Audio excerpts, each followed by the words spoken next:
If you're not able to see, you can give me a shout. Otherwise, I presume it is on. So again, a beautiful Sunday morning. We connect every 2 weeks so as not to be spiritually weak and remain connected and anchored in Bhagwan and coming out of the din of this world that has engrossed in the past 2 weeks. Of course, every one of us are into the individual sadhana that we go along. So as we move in today's satsang, very important part of the satsang is it's like I would say it's like the Wi-Fi which is available. That is Swami's grace, Swami's presence, omnipresence is available. But we need a password, right? We need a password to enter those Wi-Fi networks.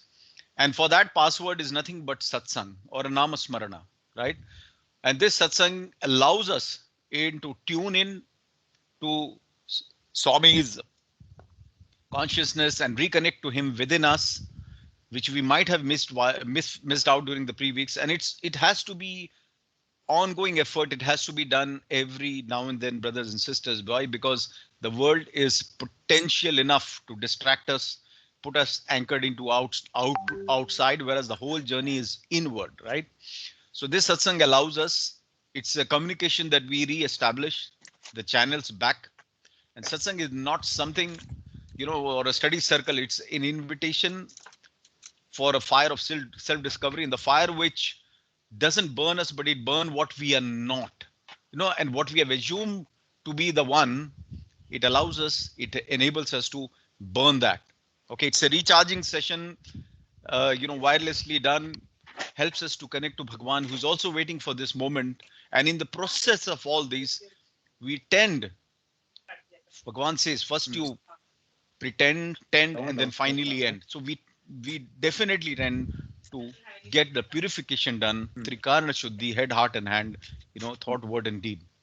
With this, as a perpetual reminder of a bi-weekly side fixing, we move on.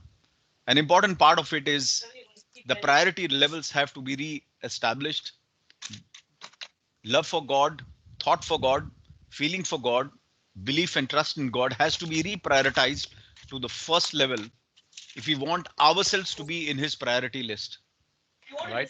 So that's an important part for us. And as long as Bhagwan is a part of our the companion in our journey, we don't need to really worry about. I think there's one of the microphones. I'll try to just check okay. So when God is our companion, we don't need to worry about anything. That's the only thing we need to be sure about. While the whole world is hooked on to us, are we hooked on to Swami? That's important. So these satsang helps us to again find that, that mooring. It's like an autopilot on the ships or on the flights. When you deviate, there's a 5-degree alarm and then you come back to the medium. Deviation is natural. Why? Because we are humans. We might deviate during the course of the week or the time that we face outside. But how fast we come back is something which defines our spiritual anchoring, spiritual progress. The topics that we were on in the past few weeks, it continues. Why? Because we also have sharings. Is God will, who controls the destiny, me or God? Can it be changed? Can it be overcome? And things like that. And we also try to understand between the fate and destiny. Fate is something which came to us, it came on a platter when we were born with a lot of these karmic residues with us, with a sanchit karma being the main bag and a small portion of that coming as a prarabdha karma in this birth, right? But how, with our self effort and the interest that we showed and the options that we took and the priorities we set, how we can reshape them, take a U-turn, do a right turn, and make it reshape our destiny. And that is an important part of the discussion for the past few weeks we have been having, right? My will, his will. So this tug of war goes on. When it goes bad, we say it is his will. We look up and start cursing. When it goes good, we said, okay, we have done a wonderful job. Right? So these sessions have helped all of us to start looking within and understand. Now, can destiny be overcome? We had one part of it where we discussed about, life is all about sound reflection and reverberation, right? And so important part of that, what we are sending out, whether positive or negative as a part of the thoughts, is coming back to us, is getting reflected back to us, right? Because of those energy clouds that we have created. And once we become that, if you are magnetic, you will be attracted by the magnet. The properties that assume will be, you'll find a company like that. So similarly, what negative or positive thoughts we emanate, we are going to be a part of that. And this is where we said that whatever you ask, you have to believe, and then you finally receive, right? So be the energy that we have to. Now expanding a little bit further, because this was an interesting part. We have seen how Bhagavan has said, sow a thought, reap an action, right? Sow an action, reap a habit. Sow a habit, reap a tendency. Sow a tendency, reap a character, and sow a character, reap a destiny, right? We all saw this, how it started with the thought, and the thought again coming from the mind. And the important part, again, as Bhagavan says, yad bhavam tad bhavati. Yes. So what we feel, it becomes. What we think, it repeated thinking becomes a part of the emotion, becomes a part of the feeling. All right. Now, having spoken about thought to be so much prominent, as Bhagavan has said, there is importance that we have to understand. We live in a world which is full of stress, right? Full of challenges coming outside. Have we thought about this organ which God has created beautifully in our system, which is called the brain, and which is responsible for doing all this? Swami says the most common source of illness amongst people today is tension. What is the cause? It is indulgence in excess of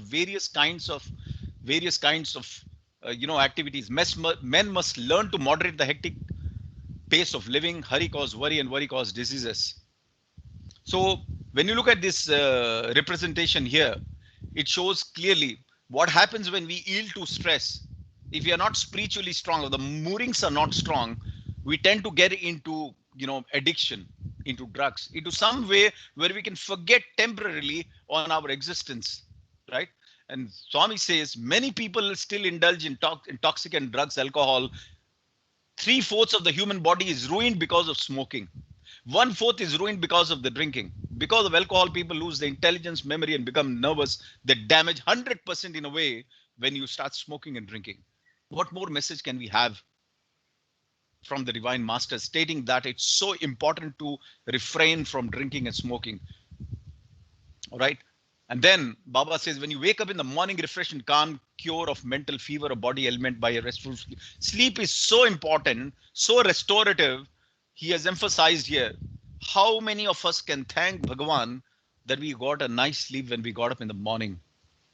It's an important attribute that we have to inscribe in us, that we must thank Bhagavan for the night time when the whole activities have ended, that Swami, you helped us without any challenges. You helped us overcome all of them. And when you get up in the morning, again, I'm coming back, getting into the world. Swami, help me, think me, believe, and help me to think, feel, and act through me.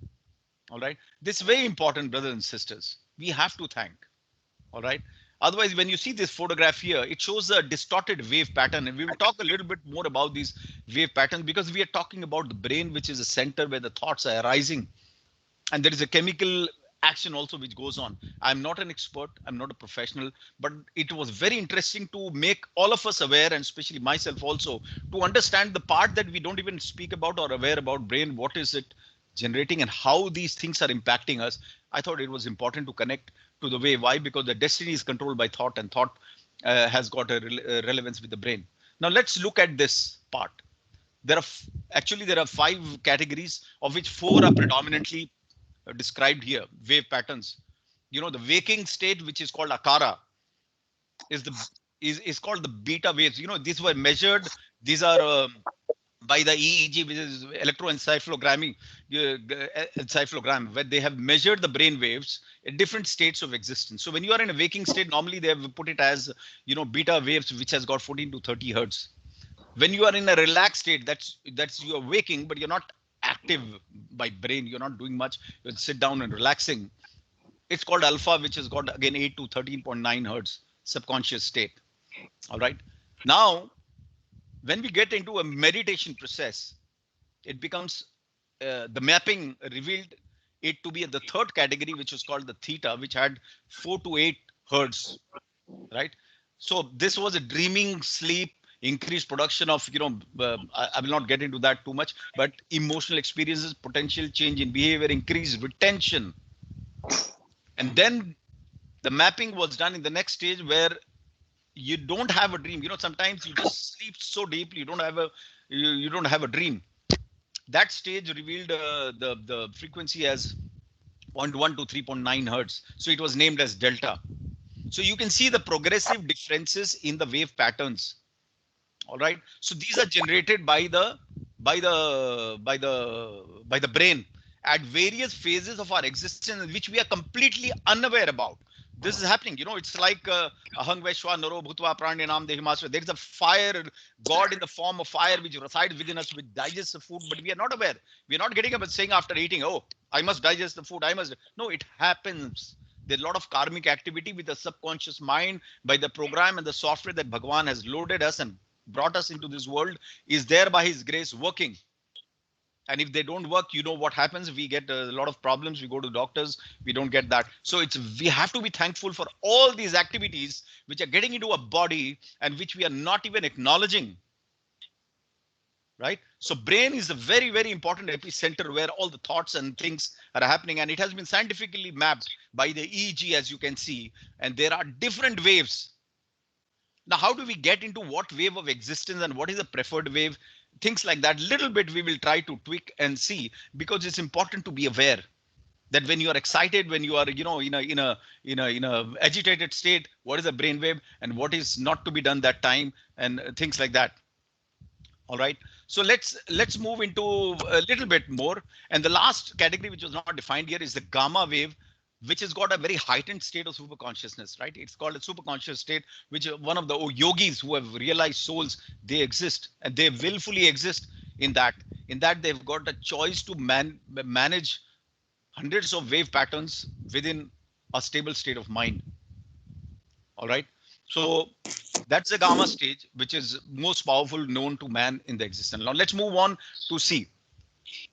This is again from Dr. Ghui. She was a very ardent devotee of Bhagwan who wrote a book, Health and Spirituality by Dr. Ghui. And I had read that book quite some time, and those days I had made some part of it. And very important also to say, she was so blessed that she was in Puttaparthi when her mother died. She's from Bhopal actually. And she was in Puttaparthi that time when her mother died. And there was no way she could reach. And Swami knew about it. And then Swami said, "Kyun chinta karta? You have to speak to your mother. Swami blesses you." And when she was in the room that same night, her mother appeared. This I'm talking about after the death. Her mother appeared and talked and told, "I'm in a very blissful state," and things like. She has documented that in this book. So she wrote this book, Spirituality and Human Health. Right? And she has spoken about these few stages. Again, it is under guidance of Swami that she had written this book. The whole book has been under the guidance of Swami that she has written. So there are 4 stages, as you can see, that we are in. And the whole world and the existence started from the Nad Brahma, yeah? Nad Swara, that is Omkar, right? And from that, we existed, and now we are into this various state of consciousness. One is primary, one is secondary. Primary is something where you have Atma Binan, that is, you are in tune with God.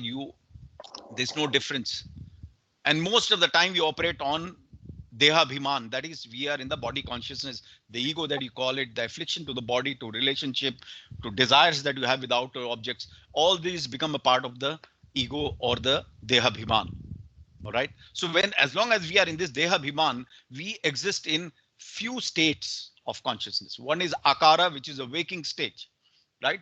Akara is a waking stage characterized by awareness, like what we are doing now, right? When you go to the office, you are in waking stage. When you drink coffee, or when you're going to play, when you are going to do any activity, it is defined in, and the brainwave pattern is beta waves.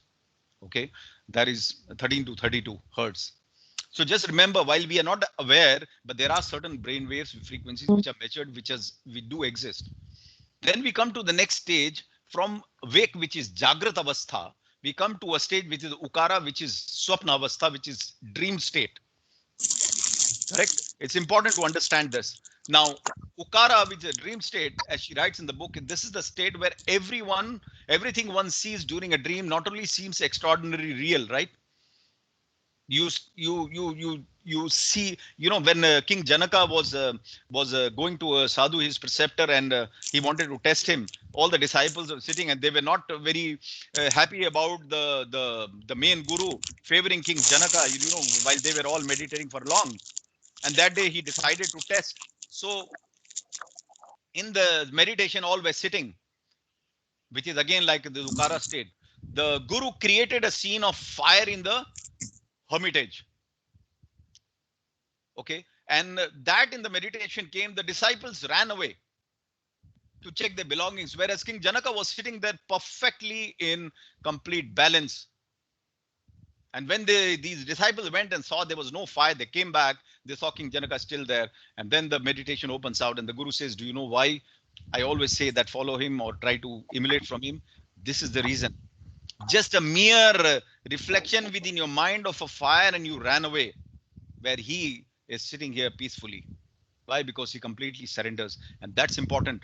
So the dream state makes us believe that things are real, whereas it is not. Now, what is real? We don't know. Once the body leaves this earth and the soul goes back, we think that was real. And this, what we existed, was unreal. So it's very, very relative in terms with our existence, in which plane we exist. So this Ukara is a dream state. One can experience the entire universe, which is actually inside all of us, right?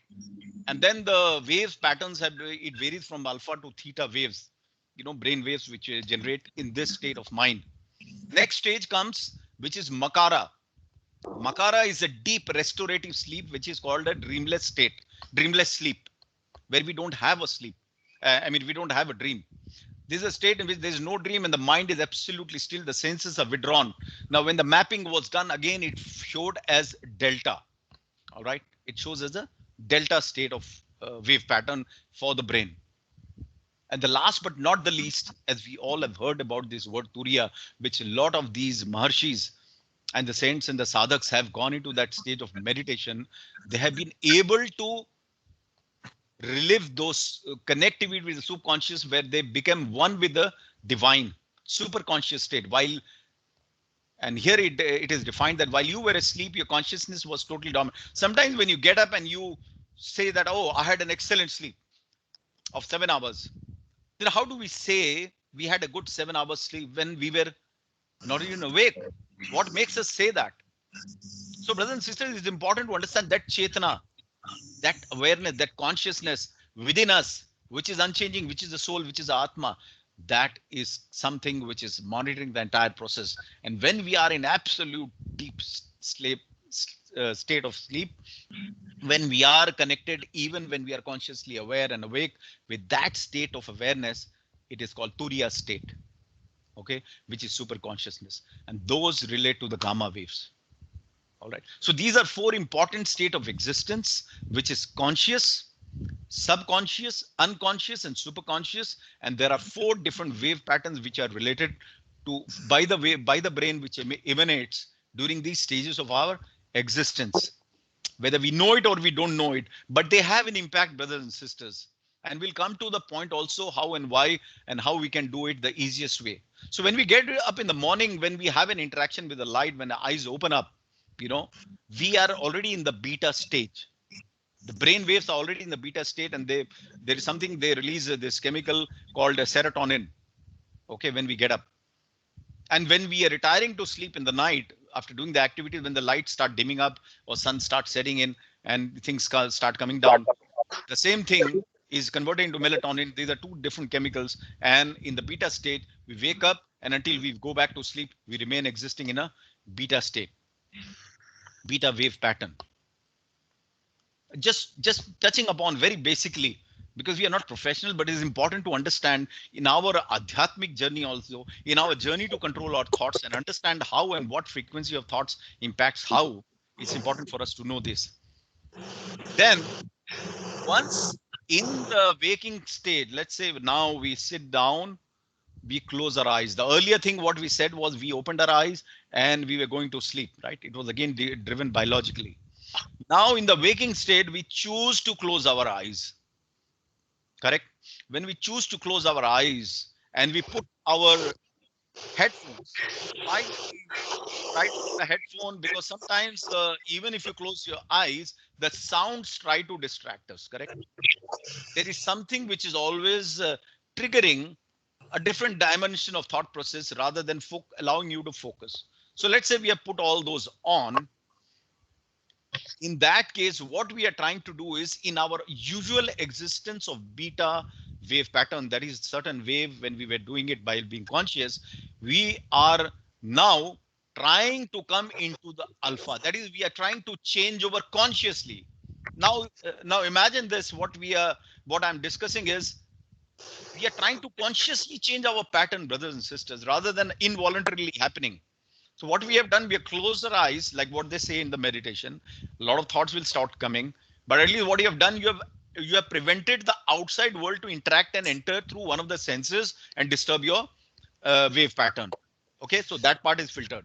Then by putting out this, listening to a music, or some silent music during that time and closing your ears off, you're again allowed different sound waves to come in, only a particular sound wave. So you're filtering out the distractions, right? So what it helps us to come out from the beta pattern that we normally exist in into a better wave pattern, which is called alpha wave pattern, where earlier in our consciousness the outside world was more real than the inside. Now in this stage we try to get into inside world to find it more real than the outside world. Just remember this is a conscious choice. And what it does is you start thinking. Let's say there's a problem to solve. Let's say you are thinking about Bhagavan, you're thinking about a certain issue or whatever, like Dr. Jumsai, when he was launching this satellite when he was in NASA, he had an issue and it failed a few times. And then what did he say? He sat down to meditate and understand this, and that is where he realized that time he was not even in Swami's fold. He was not even, he had not come to Puttaparthi, and Bhagwan had not entered his life. What he consciously registered. Otherwise, Bhagwan had already entered his life when he was small, 7 years old. When there was a Second World War and bombardment was going on, that time there was a man who came outside that house and his mother came out, and that man said, "Don't worry, you take this powder and sprinkle around on your roof." She went and sprinkled around. So except her house in Thailand, every other house was destroyed by the bombardment. Her house was not destroyed. This is documented. This is by his interview. So Dr. Junsai, when he meditated, when he brought in, what he was doing was basically from outside, we were connecting to inside. So changing the wave patterns, bringing it back more internal than external. And that is where slowly you start filtering out all the distractions, the answers coming in. Now, if you happen to continue in this state, okay, once we started meditation, we sat down, what we did, we disconnected outside world, this, right? Now we choose to go within. That is, you continue to exist in this state. Now, when we allow the body to fall asleep, that is, your body is sleeping because you're not active. That is called as good as sleep. But your mind is still awake. Correct? Body is asleep, mind is awake. That state you have changed it from beta to alpha, now to theta pattern. Theta is where the frequency have reduced. You can look at this. The frequency is really reduced. In the long meditation, there have been experiments done. There have been mapping done by EEG, electroencephalogram, where there have been bursts of this energy released. The energy which was being dissipated outside has now started coming in. All the chakras that was misaligned, the chakras, what they have stated in that is slowly, they have started merging and coming towards the center. Brothers and sisters, it's very important to understand why people and why Swami says Soham meditation, why Swami says light meditation, or any form where even if you look at, listen to a bhajan with focused attention, itself becomes a part of the meditation. As long as we are able to have one object in mind at that point of time. All right. So this brings us to a theta wave pattern. Now that's not the end. Now we want to get into the deep restorative sleep state. That is, when you're awake, you want to get into, you continue with that. Then when you are changing over to this state, we may not need to, these earphones, headphones, or whatever, which was initially required. It's just like a playground. When you start learning bicycle, you require those side wheels or require somebody to hold hands. It's the meditation initially requires all these paraphernalia, guru, a guide, music, closing eyes and things like that. But once you know how to ride a bicycle in the city, you just don't need any of these supports. And that's where we transfer when we get into the deeper sleep, restorative sleep simulation in the awakened state by constant meditation or deep meditation, which some people can. I cannot. I'm very, very weak in meditation. But I know after having read this, I know how to still the mind, even if you are opening your eyes and you're still, there's some people who meditate with open eyes. And there's no harm as long as you're looking at one particular object and you're meditating on. In fact, Dr. Shrikant Sola has given a prescribed a method where you look at your thumb and you do a thumb meditation, you just focus on the thumb. Right? So you try to come to a stage where the delta wave pattern is hit. And once you remain in that stage, all the sadhaks or the gate maharishis who have done, they've gone into the gamma wave pattern. And they measure the energy measured, brothers and sisters, is 40,000 times the normal, 40,000 times. Why? Because now remember all the energy which was dissipated through the senses, and because the senses outside is all accumulating. So from the Mooladhara chakra, the base chakra, the energy starts rising. It is being fed inside because it has to go somewhere, right? So these bursts of energy has been mapped by the EEG program. So it's important for us to understand the potential we all hold, and we deliberately choose to be, not to exploit it, not to use it because of not being aware about the things which are happening within us. So when we get into this, into the gamma, sky is the limit. That's what they say. Okay, it's very important to understand the energy that we say, it comes into a heightened stage because the energy has to release somewhere, right? It comes there, comes out, and you know what? At that point of time of heightened awareness and consciousness, there's some chemical called DMT, which is released, as you can see here. And I was reading, in fact, a few years back when I was on ship in US, there was an article there, and I read about it also later on subsequently. DMT, they tried to clone this DMT chemical. They tried to make this like a drug. And some people who were initially experimented, who had this, they have gone to state after the drug, after the effect was over, that they were into a completely spiritual trance state. But again, it is not at will that you can do what you can do with meditation. You can't do with the drugs. You always need that support, and then it's not willfully done. But this DMT was tried, cloned, and made. And DMT is something which is produced by the pineal gland, okay, which is in our brain. Very, very important for us to understand. So, there it is. You see DMT. Our pineal gland, the seat of the soul or the third eye, is tiny, really tiny. It weighs less than 0.2 grams. It produces 30 micrograms of melatonin and excretes large amount of DMT during the birth. Remember, during the birth, that is when you're coming in, when the consciousness is enveloping you and the body is coming in, or when the death time, when the consciousness is again coming out and merging into the superconscious being. That is the time when this is measured to be highest. It's a hallucinogenic drug which they manipulate. So what I'm saying is, it's all happening within our body at different levels of existence, and we got to understand. Now, what happens when a child is born? When a child is born, and up to from 0 to 2 years, the child exists in delta because there is no thought process, right? So they exist already in a stage which we are talking about going to reach. So they exist in theta. As they grow up, they are introduced to the world. They change over from delta to theta waves, and then theta, they come to alpha, and then to beta. When we grow up as teens, we start the Instagram, WhatsApp, this photograph, that photograph, putting our all energies outside. We again come from a blissful state of delta. We choose to come to beta. So the only way out from here is again going back into the same pattern.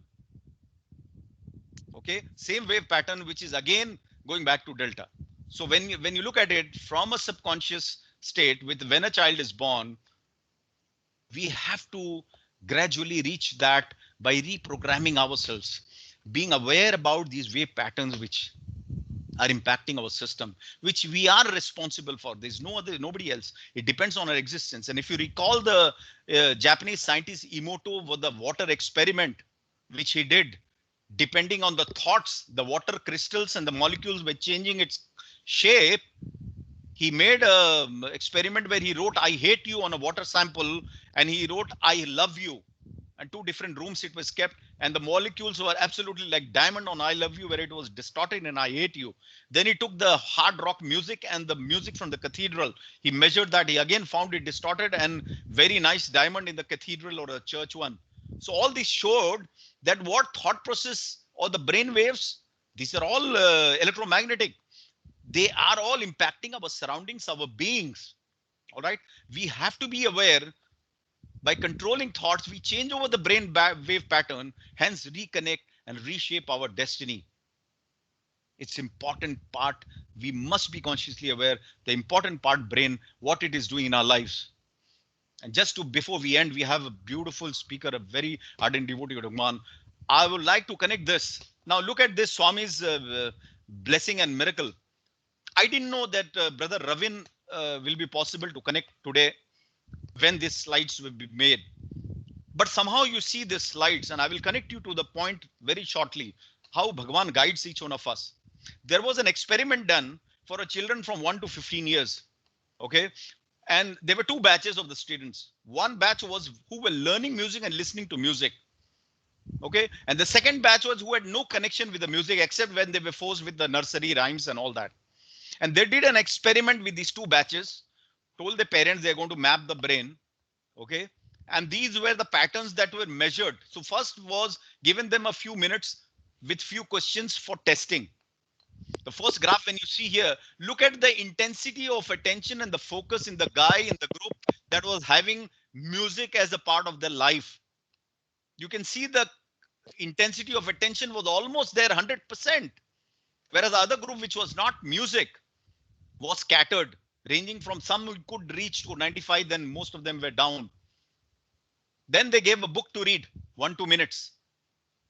The books being read by the music group in the blue color, you see the pattern, you can see was higher in attentiveness and focus than the other group. Again, it is something to do with the brain pattern and how music is related to improving our brain pattern. Then they came back with meditation while reading. This was another experiment done. And the last one, they said, okay, take out the books, just close your eyes and meditate. Few minutes was given. And you look at the last graph, look at where the music group was constantly from the bandwidth of almost 90 to 100, 99%.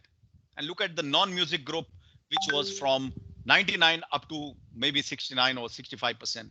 Brothers and sisters, what does this tell us?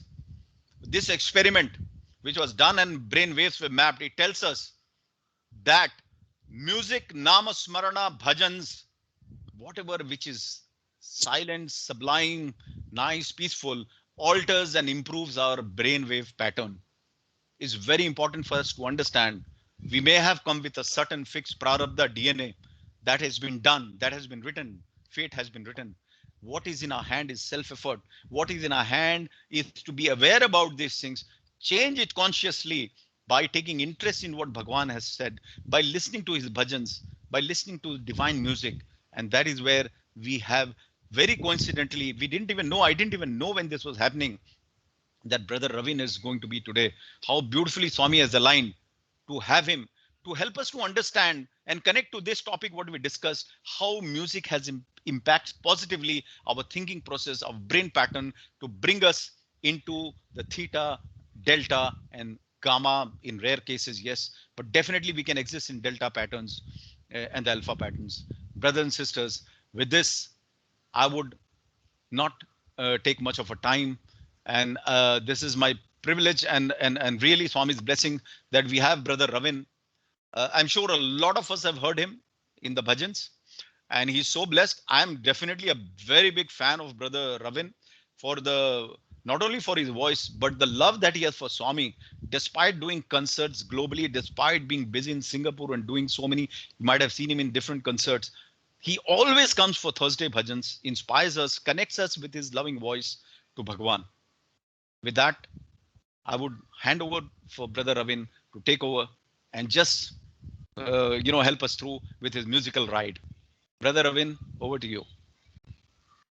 Jai Sairam, Brother Bindu. How are you doing? And I'm good, brother. I'm good. I'm really, it's like a dream. I always wanted to have you with all of us, and Swami has answered. Thank you. Jai Sairam to all of you as well who are online today.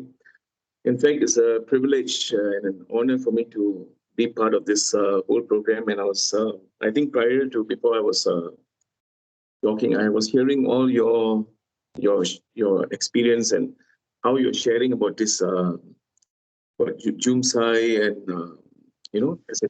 I think it was wonderful. I really enjoyed it. And I will just start with a bhajan, if it's okay. Yes, we are dying for it.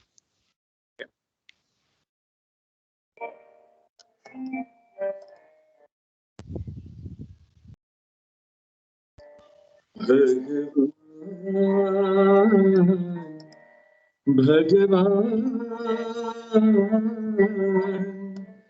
पतित पावन भगवान भगवान पतित पावन दया करो दया करो दया करो भगवान दया करो दया करो दया करो भगवान साई पतित पावन दीन दयालु परम कृपालु दीन दयालु परम कृपालु रक्षा करो भगवान साई कृपा करो भगवान भगवान पतित पावन Beautiful. You know, with this whole pandemic that's been going on for the last, I think, since last year, right? I think most of us have missed this thing about attending bhajans. I mean, though, yeah, bhajans were still open, the center was still open on a smaller scale, but it was nothing like before 2020, whereby it was a larger congregation and people got together and they started, singing and pouring out their devotion. I'll just share a little bit of experience on how music came to my life, or how bhajans came into my life. I was actually quite, or in fact, I was very fortunate actually. Since the day when I was born, right, my first interview with Swami actually when I was only 1 year old at that time, and in 1979, yes, in 1979. That time I was only one, so I think if your mathematics is good, you can guess my age right now. So that's the time we had an interview with Swami, and those days in Parthi was like just nothing but just sand, basically. It was just sand. Okay, and the group was very small those days. Unlike, I mean, over the recent years, I mean, before Swami left his physical form, there was a group of like 300 people who used to attend an interview. Right now, last time those days, a group of 30 would get a chance for an interview, and I was fortunate at the time. Of course, as what you mentioned, being a baby, you would not know what's going on, right? And of course, that was the first interaction I had with Swami, and of course, Swami gave me a sweet and all that. Gave my mom the sweet to pass it to me. So this was, as I said, those memories that I had actually, that interaction which I couldn't realize. I didn't realize, and then over the years, when your parents told all this, and then eventually it became an experience. And during the growing up years, when I used to attend Balvikas lessons and all that, yes, I used to sing bhajans and all that. And at the age of 14, that was the first time when I attended Nagari Sangeetam, actually. And being a teenager, sometimes we always have this thing called we want to have a lot of expectations in ourselves, because we used to hear the Thursday bhajans, adults singing on Thursday bhajans, and at the age of 14, what would I think? I would be thinking that I would also want to be part of the bhajan congregation. But somehow, another, I had to attend 6 bhajan practices to get a chance to sing for one Thursday bhajan. Wow. Yes. And those days it was not like now. You have to attend Nagar Sangeetam. Whether you're singing for Thursday bhajans or not, every singer had to attend Nagar Sangeetam, which was a must. And you had to be at the Perumal temple at 6:30 in the morning. I think it was it was the main thing that all bhajan singers had to do. And for me, I had to attend Nagar Sangeetam at 6:30 in the morning. So by the time I left my house, took the first bus, was at about 5:30, around there, to reach Perumal temple, which bhajans will start around 6:30, but I'll be very early. I'll probably be there by 6:15 around that time. So prior to that, I had to attend 6 Nagar Sangeetams in order to get a chance to sing for a Thursday bhajan. And a lot of people think that, being a bhajan coordinator, okay, that's the biggest task that he or she has to go through, because they have to play with there are so many aspects, okay, the psychological aspects of the singer. So,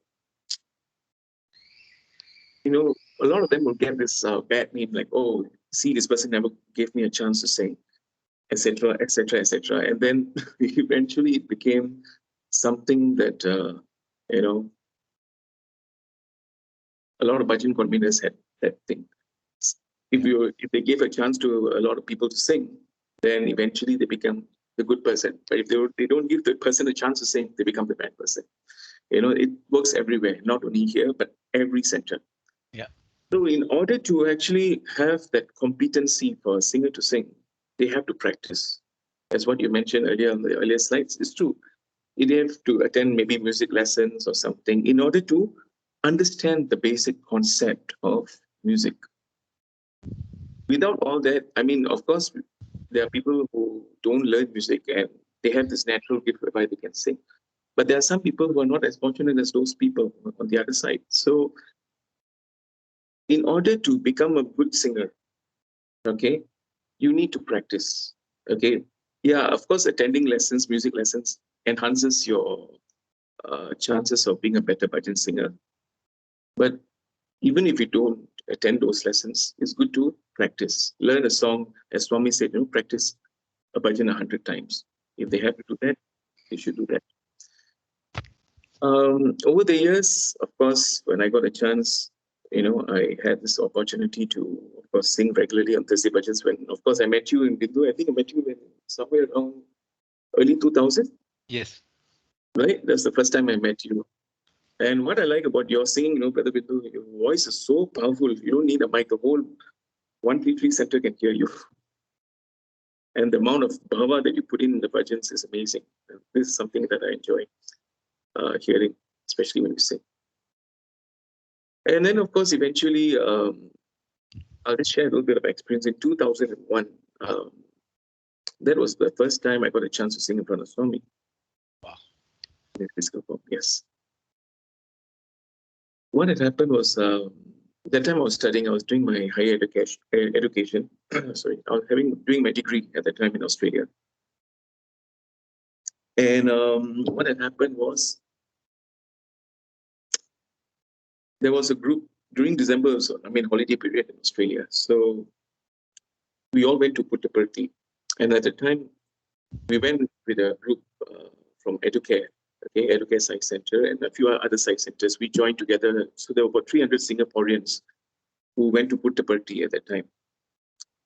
And we had, of course, special darshan, means special darshan, meaning that we were allowed to sit on the first 3 rows, So that was a privilege that we had because we were coming in a large group. So those days, they did not have any Vedic chanting, in Prashanti. Last time there was no Vedic chanting, it was only darshan music. And the early morning, right, this music was played, and I can still remember. I think it's actually a film song, actually. It's a devotional song. It goes like this. Tum hi mere mandir, तुम ही मेरी पूजा, तुम ही देवता हो, तुम ही देवता हो. So this song was being played, and then at the time Swami was walking, and of course people were handing out letters. And last time the security wasn't that tight actually, though of course I mean there was still I mean all the security machines were there and all that, etc. But it wasn't that bad. You could bring pen and paper and you could write something. So at that point of time I was writing a letter to Swami. I was like, before Swami could give his darshan, I wrote a letter and I asked Swami. I said, Swami, I'd like to sing in front of you just once. Can you just give me that opportunity? And of course, Swami took the letter and I was very pleased.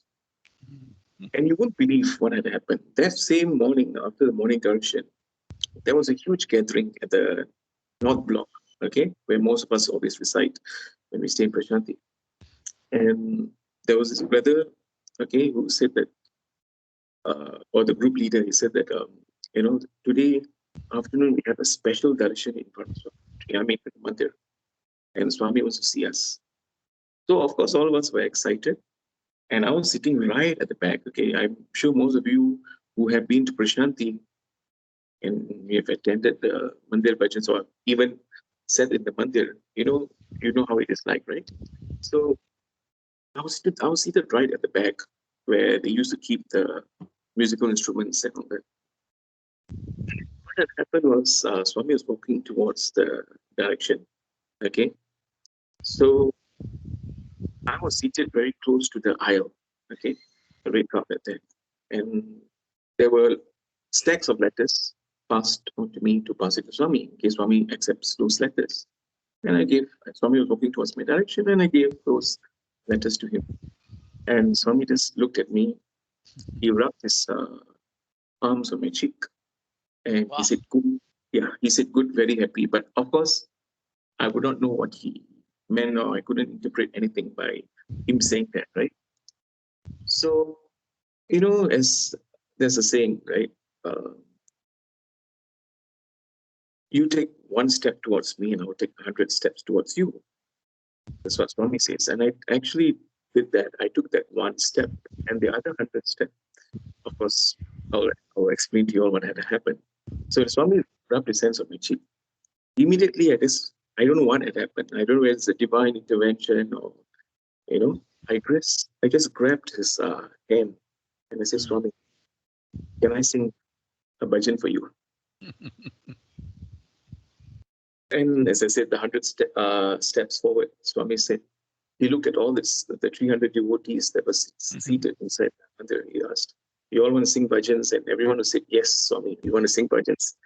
And Swami said, okay, take the harmonium. And then Swami said, anyone can play the dholak. But unfortunately, that particular year that we attended, right, there wasn't any dholak players. There were a few harmonium players who were there, but there were no dholak players. So, okay, naturally, what had happened, there was a tambourine. And I still remember I sang bhajan number 4. And this song was there. Okay. Wow. दिन दुखियों से प्रेम करो मेरा, साईं प्रसन्न होगा, साईं मेरा मैं तेरा ये प्रेम की बहती धारा, ये प्रेम की बहती धारा, तेरा साईं प्रसन्न होगा.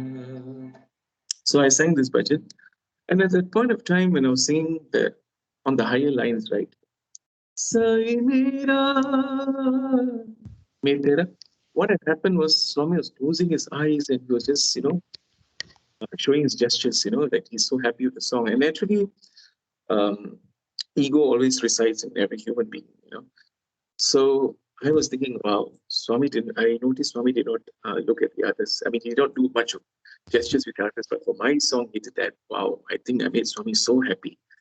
But as I said again, you know, God always lifts you up very high, and he can also drop you also at a very high level, right?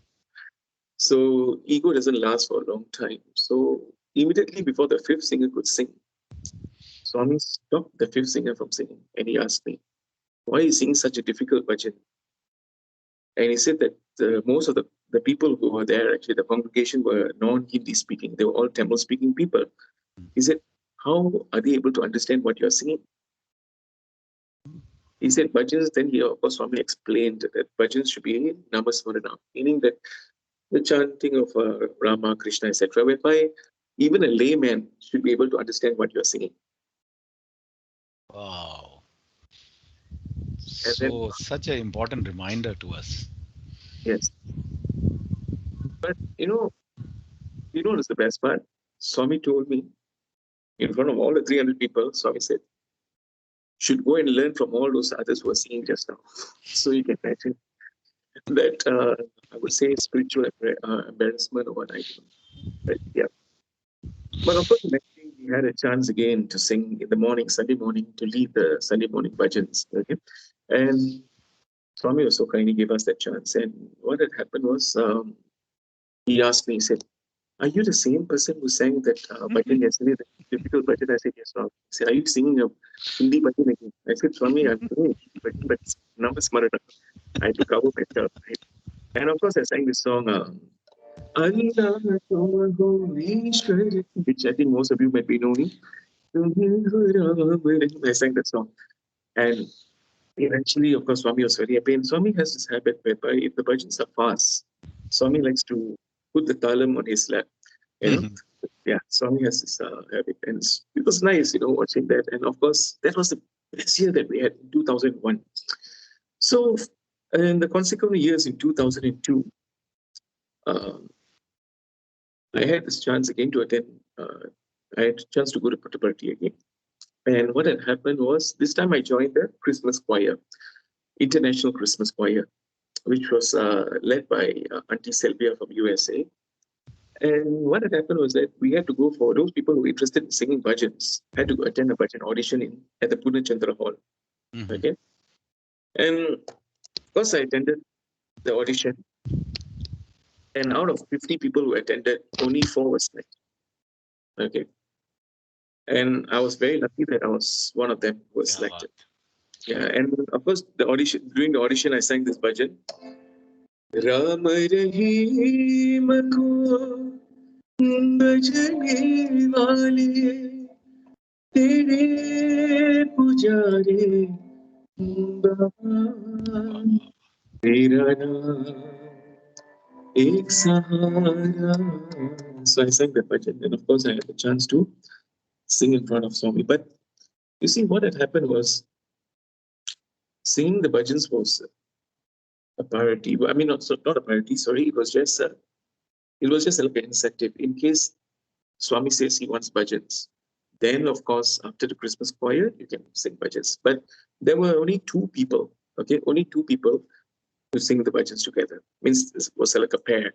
So me and there's another brother from the USA who had the chance to sing bhajans. So the bhajans were all printed on the bhajan sheets. Okay. So and I was playing the harmonium at the same time. And on the other side, there were 2 ladies who were also leading the bhajans. But these 2 ladies who were leading the bhajans, I mean, they are from USA, but they were also ex-Anantapur students. So what had happened, after the 4 bhajans, I mean, 4 or 5 bhajans that were done, right? These ladies had to do seva, means the bhajans were still going on and Swami was still there. They had to do seva. So they told both of us to lead the bhajans, means carry on the bhajans. Okay. And this brother was asking me, what song are you going to sing next? And can you imagine? I had to think just instantly what song I have to sing. And immediately, like, I give an example, right? So I'm going to sing a song like this. Okay. Om Namo Bhagavate. I'm just giving an example. Immediately, I had to think of a song.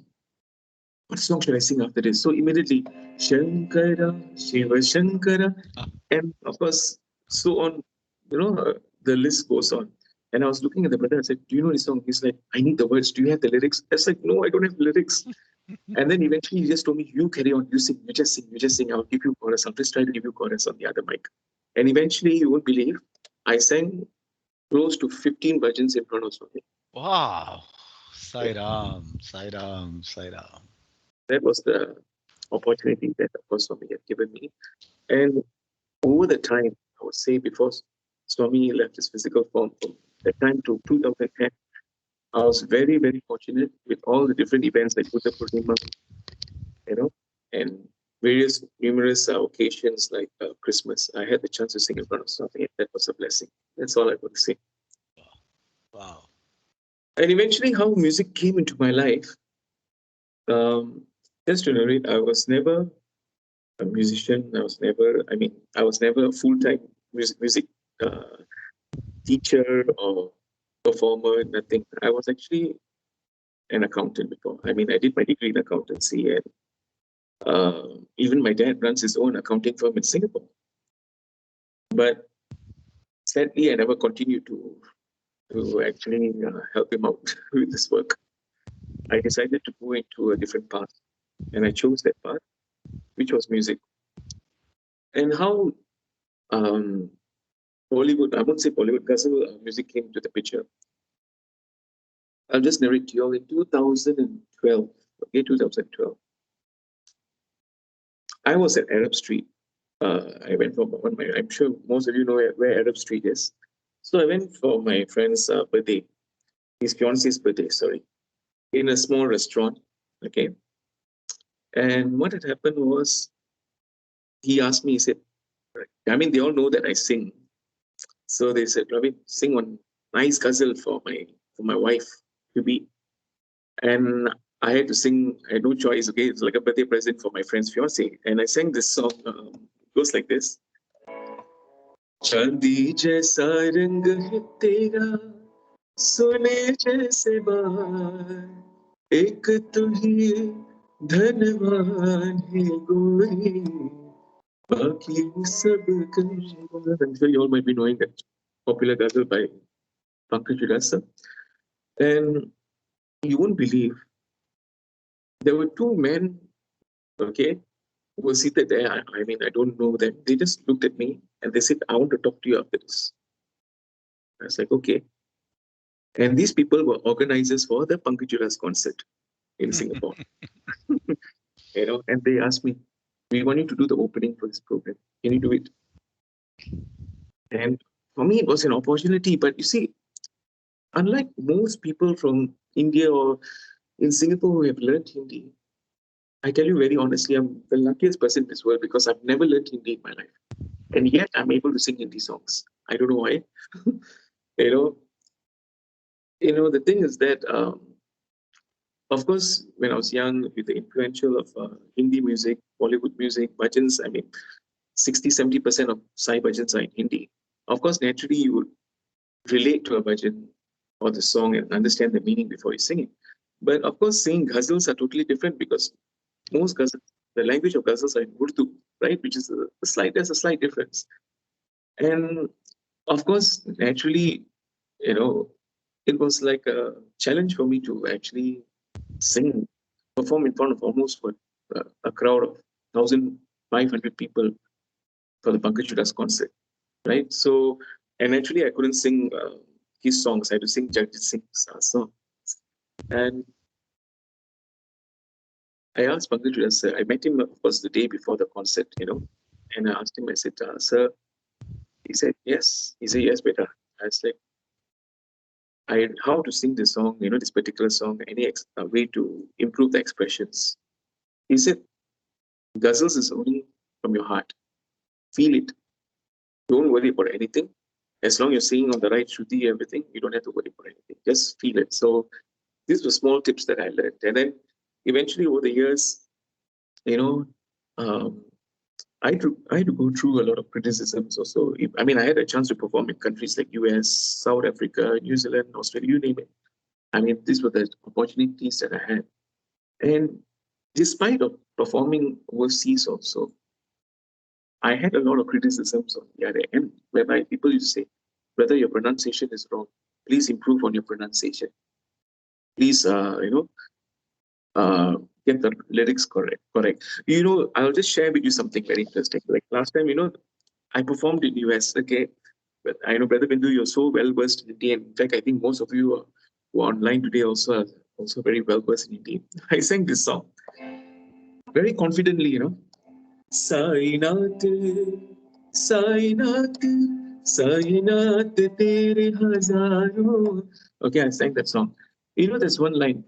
It dekho tu tulage khadaya ut. It ut. Inside us. We all know now that's the correct word. You know what I sang, brother? I sang is dekho tu is dekho. Can you imagine? And then us dekho. Without realizing. And then someone had to come up to me after the program and say, brother, it's not Isabeko, it's Ite. So that's when you learn the right things, right? I mean, music is just a continuous journey, I would say. I mean, it doesn't matter whether you're an experienced singer or not. It's just, I think it's just a journey that is a learning process. At the end of the day, as there's a saying, there's no end to education. There's no end to learning in music. Everything is a learning process. Every day is a learning process for all of us. And I think my message to those people who always want to be bhajan singers or aspire bhajan singers, I mean, the only key thing to do is to practice. And of course, the best thing to do now, I'm talking about now, is what you mentioned about seva earlier. The best seva to actually do for those people who are able to sing from your heart, sing at home also, never mind. Every tone of the music that you're singing is like a meditation. It's like a yoga. It's also like it creates positive energy, positive vibrations. And currently, this is the situation that we are in now in this world. That I think we need all those. We need those positive vibes. I mean, if some of you are not singers, you're good in seva or any other aspects of service. If people need help, go and reach out, help the world. I just share a small experience. Last night, in fact, I was having a chat with one of the Sai sisters I know. When I went to South Africa, I stayed with them. And you won't believe, these people actually run a shoe factory in South Africa. Okay. And you know what she told me? Currently now what's happening in South Africa, okay, I mean, besides the COVID and all the unfortunate political instability, people have to line up for 8 to 10 hours, including people like her, to buy food, to buy groceries. Because why? All the supermarkets, all the malls are all demolished by the blacks or something. I mean, the locals from South Africa. That's how bad it is. And then in order to even, they don't have the service like Grab or Food Panda. They don't have all the services. So why? Because there's no fuel now. Now people have to line up 2 or 3 kilometers at the gas station to fill up the fuel. That's how bad it is. And people have not eaten for 1 week. Can you imagine how bad the situation is? So we must consider ourselves actually quite fortunate that at least we are able to live every day. Am I right to say that, Brother Bindu? Yes, absolutely, brother. I think we forget to be gratitude for everything. Even to walk a step without a crutch or anything also is a gratitude. And what you said about South Africa, I didn't know.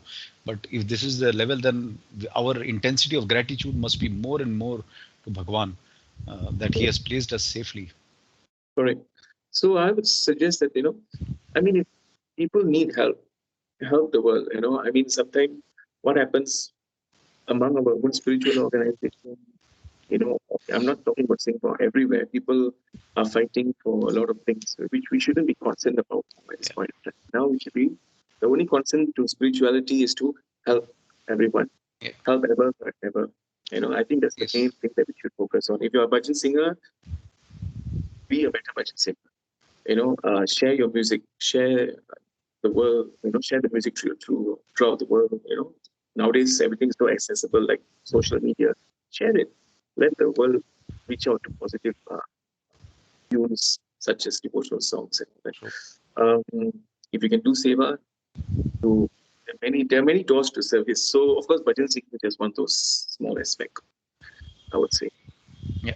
I think before I end this session, I would like to sing a ghazal, as you mentioned to me. You had requested for a ghazal, is it? Yeah. Yeah, please. Because even in your ghazal, you connect to Swami only, I know. Please. Yeah, I'll try this out. तुम इतना जो मुस्कुरा रही हो, तुम इतना जो मुस्कुरा रही हो, क्या गम है जिसको छुपा रही हो, तुम इतना जो मुस्कुरा रही हो, आंखों में नमी हंसी लबों पर क्या हाल है, क्या दिखा रही हो, क्या गम है जिसको छुपा रही हो, तुम इतना जो मुस्कुरा रही हो, बन जाएंगे जहर पीते पीते, बन जाएंगे जहर पीते पीते, ये अश्क जो पीते जा रही हो, क्या गम जिसको छुपा रही हो,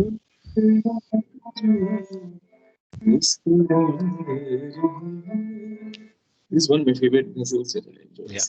Beautiful. You know, Beautiful, brother. because over the years, I mean, after that, I had this opportunity to perform in front of, Hariharan show, so many Yeah. other Bollywood artists. I mean, Yeah. this was a calling, I think, to me for my Yes. musical career.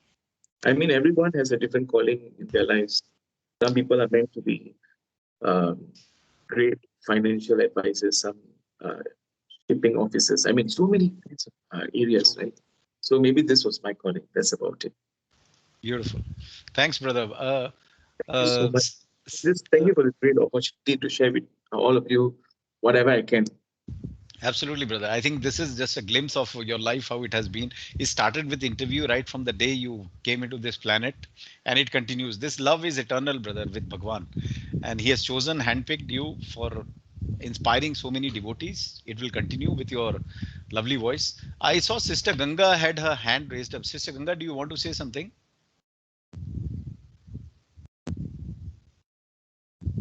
Sister Ganga? No. Okay.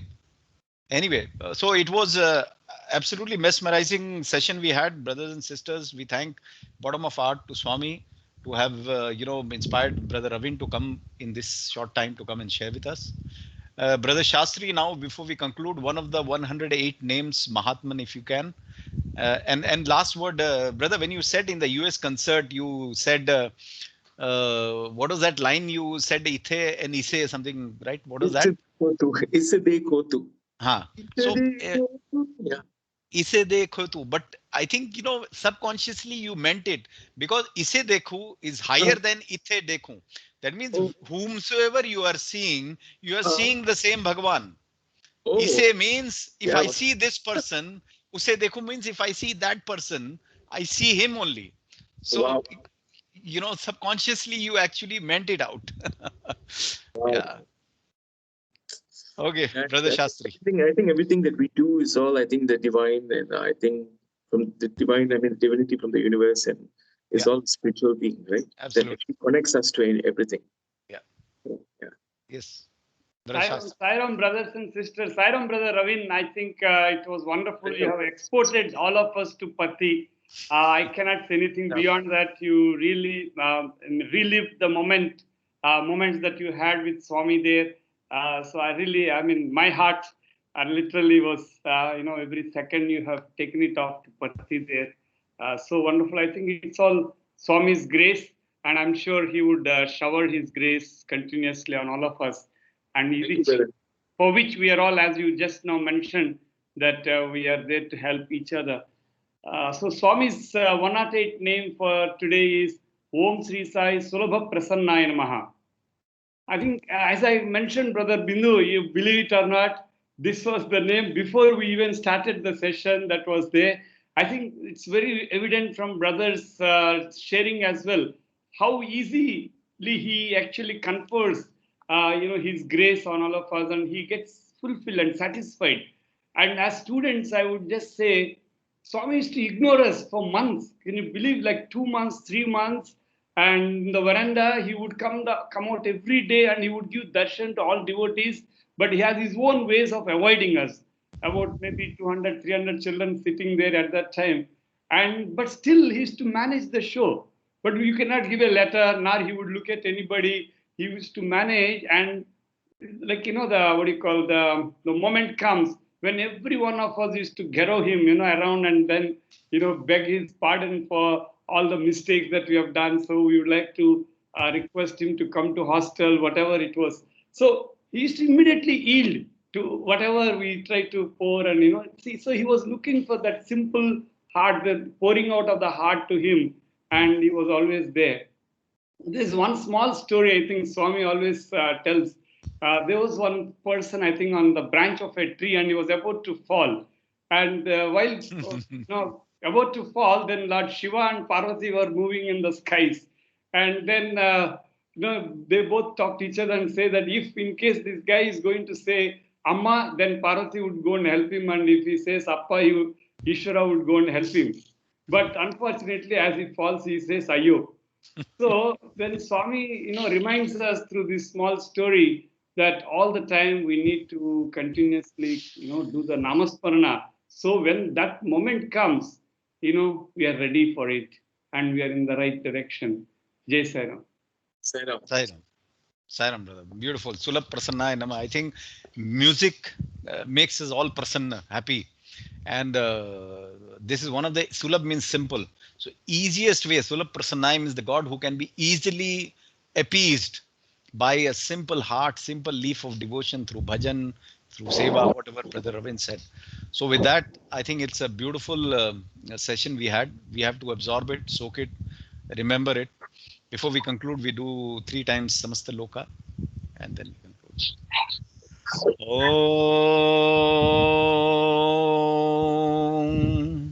Samasta Loka Sukhino Bhavantu. Samasta Loka Sukhino Bhavantu. Samasta Loka Sukhino Bhavantu. Om Shanti Shanti Shanti. जय बोलिए भगवान श्री सत्य साई बाबा जी की जय. Sai Ram, brothers and sisters. Once again, wishing you a great, blessed week ahead, and we'll carry on again in 2 weeks' time. Until then, absorb the session. Thank you. Sai Ram.